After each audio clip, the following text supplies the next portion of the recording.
The most economically important tree to the state of Florida, citrus. Let's talk about all things citrus and how to grow them in your yard. Hi, I'm Dr. Tom Warren, and you're watching The Plant Doctor. Let's get started. So let's talk about planting a citrus tree. So I'm going to go over planting in the ground versus containers, and we'll talk about both aspects of those. So if you're further north and you want to grow a citrus, you can do that. If you're further south, say you are in zones, USDA zones 9 and 10 and south, and you can grow citrus in your area, we'll talk about how to grow them in the ground as well. So site selection for citrus, you want an area that has full sun. The more sun this plant gets, the better. In order to produce copious amounts of big fruit, we need lots of sunlight. So a leaf's job is to convert sunlight energy into sugars, and those sugars get stored down in the roots for plant energy, or they get put in this fruit right here. So the more sun that we can provide them, the better. They'll do okay in part sun situations, but you are not going to get the level of fruit that you see here behind me on this tree if it's in one of those situations. So according to the University of Florida Extension Service, the best time to plant your citrus is going to be July through October. I'll leave a link to that article down below in the description. So we want to plant these July to October in a full sun location. For site prep as well, it's also imperative that we make sure that the ground underneath them is free of grasses, it's free of other shrubs. They don't like their root zones interrupted by other plants. They will perform much better for you if you leave the ground underneath them, like you see here, bare. Other important factors to consider for location of planting your citrus is do not plant them in heavy clay soils or an area that's constantly has water around it or is swampy. You want a well-drained soil, sandy soils, and also if you can provide a wind screen for it. So a screen just like this one has here, where the north and northwest part of the plant is protected from wind, it will perform much better for you. In order to produce this fruit, not only do we need a lot of sunlight, we need a lot of nutrient input as well. We need nitrogen, we need phosphorus, we need potassium. When you want to fertilize your citrus is in the spring as the new growth begins to emerge. So in the southern range, that's going to be very early, February, March, and in the northern range, that's going to be a little bit later, even into April and May perhaps, before you would fertilize.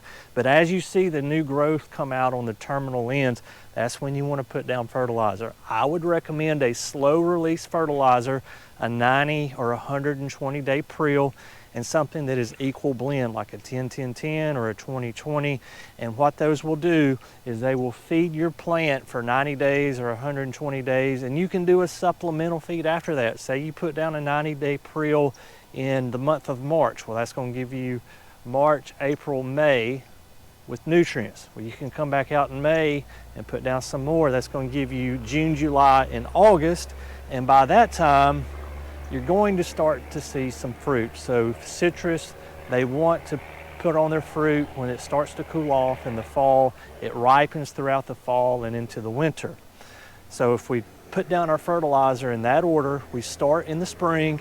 As the new growth emerges, we give it a slow release. I don't want you putting down a bunch of Miracle Grow or something that's a quick release fertilizer on your citrus. You're going to get weak limbs that aren't going to be able to support the fruit.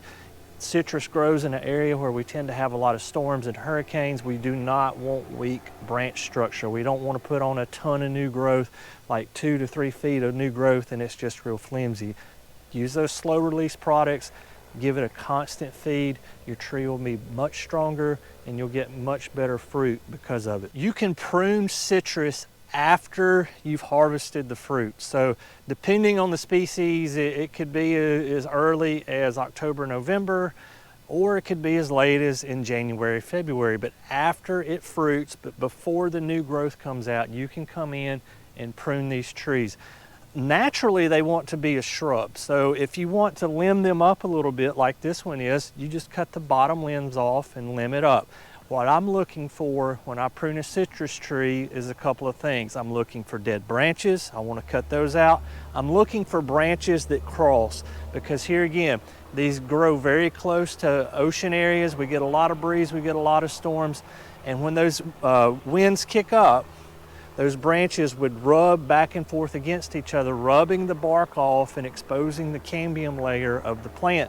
That's a site for pathogens to be able to get in to our plant and introduce disease. So anywhere those branches cross, we want to remove those branches. We see dead branches, we want to remove those as well. In terms of aesthetics, really the only thing that I'm looking for is perhaps to limit up. Sometimes a question I get is, Dr. Warren, do I need 2 citrus trees? Do I need a pollinator tree in order to produce fruit? And the answer is no. Citrus has what we call a complete flower. It has male and female parts in the same flower. So if you have one citrus tree, it will pollinate itself. Let's talk about growing citrus in a container. You can grow citrus in a container. I have citrus in containers all the way up in zone 7B in North Alabama, and they produce fruit just like this tree does. Not as profusely. This tree is in the ground, and it is very happy here in Tampa, where I'm at a little further north. It doesn't produce fruit like this, but I still get nice, fresh citrus in the fall and the winter months. So how do I do that? After the first frost, I put them outside. So during the winter, what I do is this. I have a porch that faces south and it has windows. It's like a Four Seasons room. My citrus goes in there before the first frost. So today is actually October the 17th. So here within the next month where I live, we are going to have a frost. I will take those citrus and move them into that Four Seasons room. If you have a small greenhouse, you can put those in the citrus in there and they'll be fine. We want to protect these trees from really cold temperatures. They can take a frost. Depending on the species of citrus that we have, they can take all the way down to about 20 degrees. But just a general rule of thumb, so we're not forgetting, is when that first frost comes, we're moving these inside. They would even do well in a south-facing window indoors. Now you're going to have to keep the curtains open in order for it to get enough sun to survive, but you can bring those indoors. And then after the threat of really cold weather, here again I use the benchmark of that last frost date, which for me is sometime in early April. I move them back outside. Citrus are a little bit different in terms of their rooting structure. So we can kind of define rooting structure as having a taproot or having fibrous roots. Most plants will have one or the other.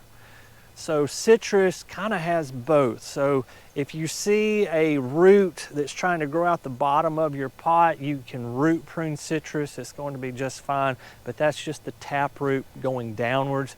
Just take a pair of hand snips and cut that off and it will grow in your pot just fine. I have mine in 15-gallon containers. And that gives them more than enough room for those roots to grow. In areas where you're marginal, if you need to bring it inside or outside, say you live in northern Florida, Pensacola, Tallahassee, maybe even into Mobile, you can probably get away with growing some citrus outside year-round. My recommendation would be this: on those nights that you're going to get below freezing, it rarely happens, but it does happen, take a blanket and throw it over the top of your citrus, and then take cinder blocks or bricks and then put that around the perimeter of the blanket to hold it down. Because if it's getting that cold in your area, there's definitely a lot of wind. You're getting a hard northwest wind with the cold front coming through. We want to hold that blanket down. There will be enough ground heat generated up through there that blanket is going to be able to hold that in and protect your citrus from any damage that it might get from cold. I hope this video has helped you learn something about citrus. This is a plant that I love to grow. It's just a little bit too far out of my range, and I have to get creative with what I do in order to get a citrus fruit. Hopefully this helps you out as well. Guys, as always, thank you for watching The Plant Doctor, and until next time, happy gardening.